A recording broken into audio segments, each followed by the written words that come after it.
When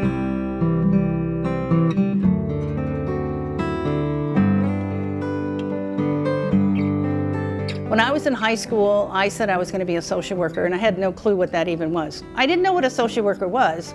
I just said that's what I'm going to do. And I never changed my major.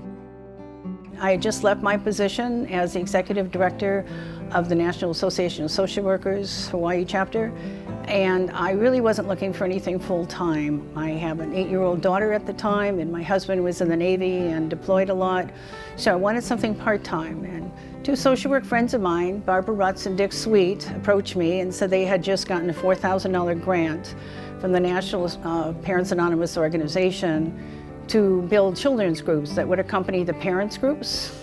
And they were to not only just be child care, which is an issue, but also to actually be groups that teach children concepts and things that we're also teaching parents. And it was something very interesting to me, and I said I thought maybe I could do more for them in 2 or 3 months than a lot of people could with my skills at the time, I thought.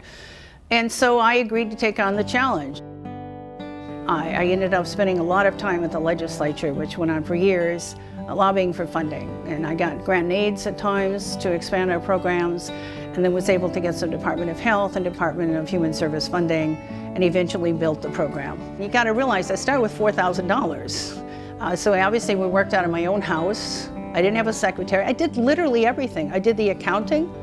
I did all the secretarial work. I wrote all the things. And you didn't have computers back in those days to write these grant proposals when the RFPs came out from the Department of Human Services and Department of Health. I had one experience where our copy machine broke down, and the requirements were ridiculous, and the deadline was midnight of that day.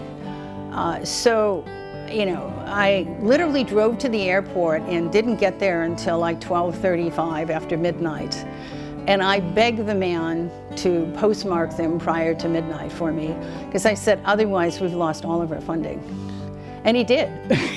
So fortunately I don't know his name, so I can't get in trouble. But because that's, you know, if they were late, you didn't get it looked at all, literally. So the agency would have died at that point. And I stayed as executive director for 12 to 13 years. And most people thought I would never stop. But, you know, you get health issues. I mean, I was working literally 80 to 90 hours a week on a regular basis. I'd been retired about a year from my job at Triple Army Medical Center, where I was in family advocacy work. And I happened to need a form signed by the executive director of Parents, Inc. So I happened to call to find out who the executive director was, and it was this wonderful woman called Lisa Grew. When she told me that they had had some real difficulties with funding issues, and she said that she went from being a board member to being the executive director, I said, well, you know, you hit me at the right time. I joined the board, and 6 years later I'm still on the board, but I also joined the board as president at the time. And we built the board because there were only 2 or 3 other board members that were left on the board at that time. She, you know, took care of Parents Inc. for years and years, started on a shoestring budget. She understands the role of being an executive director and a board member. So she's been very significant. She's been my mentor. She's so supportive. She's been one of the most supportive people because she understands, right? She was there from the beginning. And then we got the timeline over there. Oh yeah, no, yeah. That's good. I think we both care about people and care about families and children, and believe that parents need help and children need to be protected. And so I think it's been a good partnership. I definitely feel like I made a difference. I mean, things like then were difficult as they are now. It's like, within 10 years, I actually had a program in every island. I was the first one that thought we should go into the prisons and teach parenting classes in the prisons. I went to the legislature and got funding, grant and aid funding. Kathi is very passionate. She's a lifelong social worker and licensed social worker of doing this kind of work. So she has been in our communities.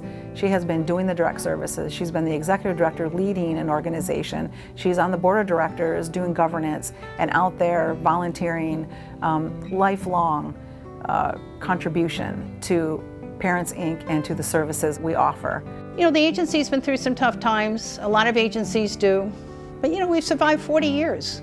And the reason why we're meant to be here, I've had the children, you know, that are adults, I've run into them and said, you know, I can't tell you what a difference you made in my family. So when you hear that kind of thing, you realize that what you do is for a reason. If we've only been successful with one child, it's been worthwhile. But I know we've been successful with thousands. So my hope is that we will start getting more donations, more people knowing who we are and know that the work we do matters. We're there to say, we're going to give you skills.